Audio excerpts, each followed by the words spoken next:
नमस्कार मित्रांनो, शौर्या ब्लॉगमध्ये तुमचं मनःपूर्वक स्वागत आहे. आजचा आपला व्हिडिओ आहे, नवीन ब्लॉग आहे. माझ्या मुलांचं नामकरण सोहळा, बोरनान आणि अन्नप्राशनचा. हा व्हिडिओ आम्ही फार लेट टाकत आहोत, कारण की आम्ही त्यांचं हे तिन्ही कार्यक्रम खूप उशिरा केले.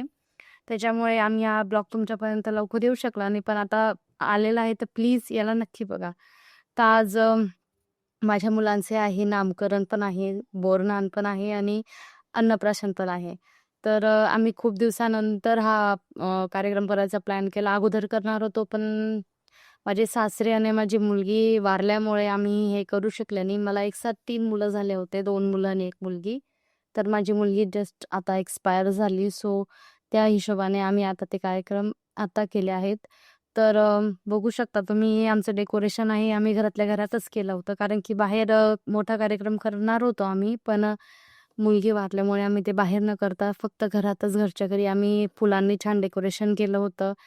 तुम्ही बघू शकता आम्ही कशाप्रकारे फुलं वगैरे तयार करून घरातलं सगळं डेकोरेशन करत आहोत. पाळणा सजवला.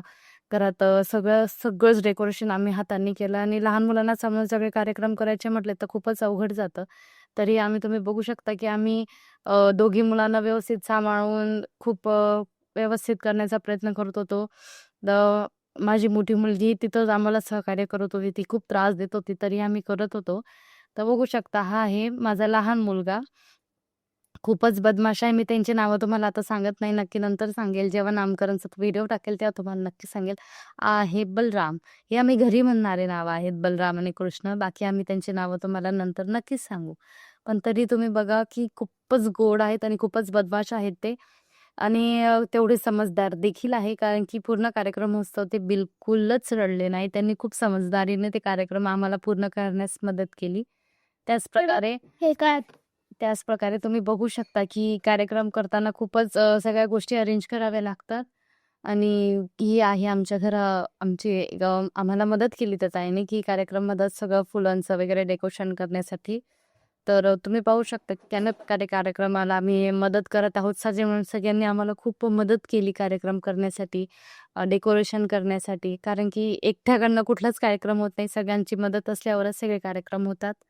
तर तुम्ही पाहू शकता की कशाप्रकारे आम्ही करत आहोत आणि सगळ्याच कार्यक्रमाचं डेकोरेशन एकाच दिवशी करायचं होतं आणि ते कार्यक्रम आम्हाला संध्याकाळीच करायचं होतं. त्याच्यात हळदी-कुंकवाचा कार्यक्रम, सगळ्या लहान मुलांचा कार्यक्रम. त्याच्यामुळे आम्ही खूपच घाईगडबडीत होतो आणि सगळेच कार्यक्रम करायचं म्हटलं की धावपळ होऊनच जाते. पण सगळ्यांचं सहकार्य असलं की कार्यक्रम करण्यास फार मदत होते.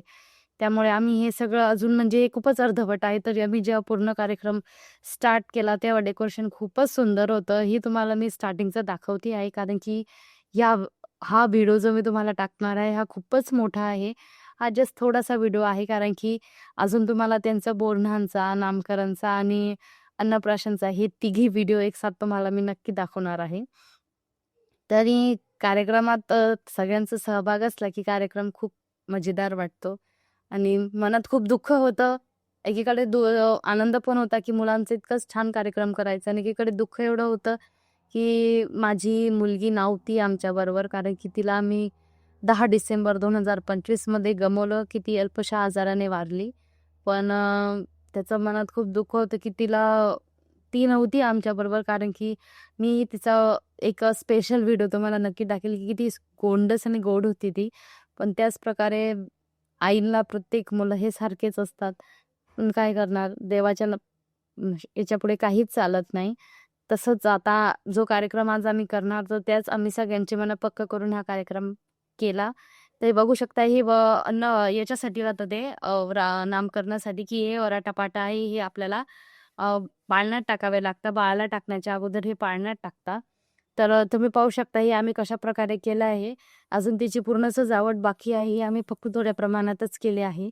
तर प्रत्येक कार्यक्रमात सगळे हे व्यवस्थितच करावं लागतं. अन्नप्राशनसाठी सुद्धा आम्ही सगळ्या वस्तू आणण्याचा पूर्ण प्रयत्न केला आहे. त्यांच्या वडिलांनी तर पूर्ण 56 वस्तू आणल्या होत्या त्यांना खायसाठी. त्या आम्ही व्यवस्थितपणे सुद्धा रचल्या होत्या. तर आय नो आम्ही पूर्ण व्यवस्थित केल्या का नाही केल्या ते मला माहिती नाही, पण आम्ही आमच्या प्रकारे 100% करण्याचा पूर्ण प्रयत्न केलेला आहे. कारण की काही गडबड खूप होऊन गेली होती आणि काय करावं ते लवकर सुचलंच नाही. म्हणून आम्ही जसा कार्यक्रम केला तसाच आम्ही सगळ्या वस्तू वळू आणल्या, सगळ्या ठेवल्या. कारण की आम्हाला वाटत होतं की त्यांच्या आयुष्यात हे कार्यक्रम खूप घडी-घडी होत नाही, एकदाच होतात.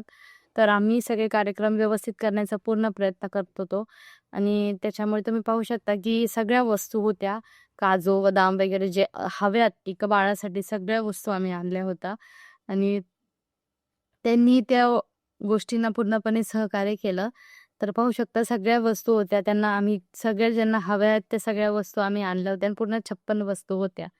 तर आणि एक-एक वस्तू आम्ही व्यवस्थितपणे रांगेशीर रचत होतो आणि त्यांना हव्या त्या वस्तू सगळ्या आम्ही आणून ठेवण्याचा पूर्ण प्रयत्न केला होता.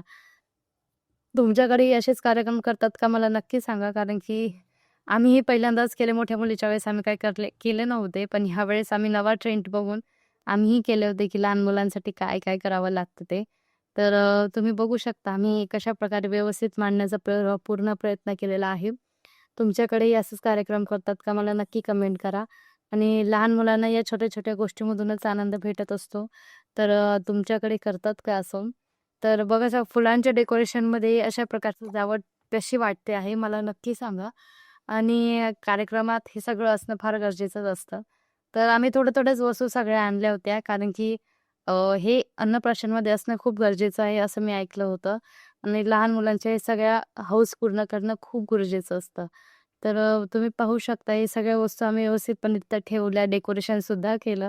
डेकोरेशनमध्ये सुद्धा आम्ही व्यवस्थित अन्नप्राशनला लागणाऱ्या सगळ्या वस्तू तुम्ही पाहू शकता आम्ही कशाप्रकारे चिटकवल्या आहेत. कारण की हेच आम्ही डेकोरेशन बाहेर न करता घरातच व्यवस्थितपणे करण्याचा पूर्ण प्रयत्न केलेला आहे.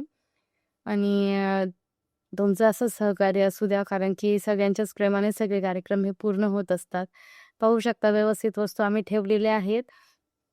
तशा प्रकारे आहेत आणि काही कमी वाटलं, काही असलं नसलं, की आम्ही अजून काही व्यवस्थित करू शकतो ते आम्हाला नक्कीच सांगा. पाहू शकता व्यवस्थित वस्तू तुम्ही कशा ठेवल्या आहेत. आम्ही व्यवस्थित पूर्णपणे मांडलेल्या आहेत आणि सगळे कार्यक्रम करायचे होते. बोरन्हाणसुद्धा त्याची सुद्धा तयारी आमची एकीकडे चालू होती. कारण की हळदी-कुंकवासाठी सुद्धा आम्ही बायांना बोलावलं होतं. कारण की हळदी-कुंकू संक्रांतीमध्ये हळदी-कुंकवाचा खूप मान असतो. त्याच गोष्टीला आम्ही मनात धरून आम्ही बायांना हळदी-कुंकू सुद्धा देणार होतो. त्यासाठी त्यांना हळदी-कुंकवाचा वाणसुद्धा देणार होतो आणि सगळ्या त्या गोष्टीची सुद्धा एक वेगळी सजावट करायची होती. कारण की त्याही लवकर येणार होत्या आणि आम्ही कार्यक्रमालाच तयारी करण्यात खूप उशीर होऊन गेला. कारण की सगळेच कार्यक्रम एका दिवशीत करायचे म्हटले की तयारी करायला खूप वेळ होऊन जातो. त्यांच्या वस्तू होत्या आम्ही फक्त एक व्यवस्थितपणे मांडण्याचा प्रयत्न केलेला आहे. कारण की ह्याच वराटापाटात आपल्याला पाळण्यामध्ये टाकायचं आहे. कारण की आम्ही सगळ्यात पहिले नामकरण करणार आहोत, मग अन्नप्राशन करणार आहोत आणि मग बोरन्हाण करणार आहोत. कारण की संक्रांतीमध्ये लहान मुलांचं बोरन्हाण हे 5 वर्षापर्यंत केलं जातं. जोपर्यंत बाळ 5 वर्षाचं होत नाही, तोपर्यंत आम्ही हे बोरन्हाण करणार आहोत. तर हे दोघी मुलांसाठी आम्ही व्यवस्थितपर्यंत मांडले आहे. हे पहा आम्ही हा पाळणा देखील सजवला होता आणि आम्ही घरगुतीच सजवला होता. आम्ही काही बाहेर सजावटीला काहीच दिलं नाही. सगळी सजावट आम्ही आमच्या हाताने घरीच केली होती आणि ही आम्ही नामकरणचं बोर्ड आणलं होतं. बॅनर हे आम्ही बाहेर म्हणजे आमची एक वेगळी कल्पना आम्ही इथं मांडण्याचा प्रयत्न केला आहे. कोणी वेगळं करतं, कोणी वेगळं करतं. आम्ही अशा प्रकारे करण्याचा प्रयत्न केला आहे. कारण की सगळ्याच वेगळ्या ठिकाणी वेगवेगळ्या कल्पना मांडणं, उभारणं खूप गरजेचं असतं आणि नवीन कल्पनांसाठी आपलीही उत्स्फूर्तता ही व्यवस्थित असणे गरजेचे असते. तर मला तुम्हाला खूप सांगण्यास आनंद होत आहे, की माझी मुलं खूप व्यवस्थितपणे सगळ्या गोष्टी त्यांनी सांभाळून घेतल्या आणि व्यवस्थित काहीही त्रास झालेला त्यांनी आम्हाला खूप सहकार्य केलं. हळदी-कुंकूसाठी समजा तुम्ही पाहू शकता त्या ताईंनी खूप छान अशी रांगोळी काढली आहे. या छोट्याशा आम्ही वस्तू त्या बायांना हळदी-कुंकवासाठी देणार होतो आणि ह्या सगळ्या गोष्टींना पाहता आनंद तर सगळ्या गोष्टींचा असतो. पण हे माझे सासरे आहे जे 2025 मध्ये 21 एप्रिलला वारले, आम्हाला सोडून गेले. त्या गोष्टीचं दुःख होतंच. पण मुलगी जाण्याचंही दुःख खूपच होतं. आता आपण शेअर नक्कीच करा.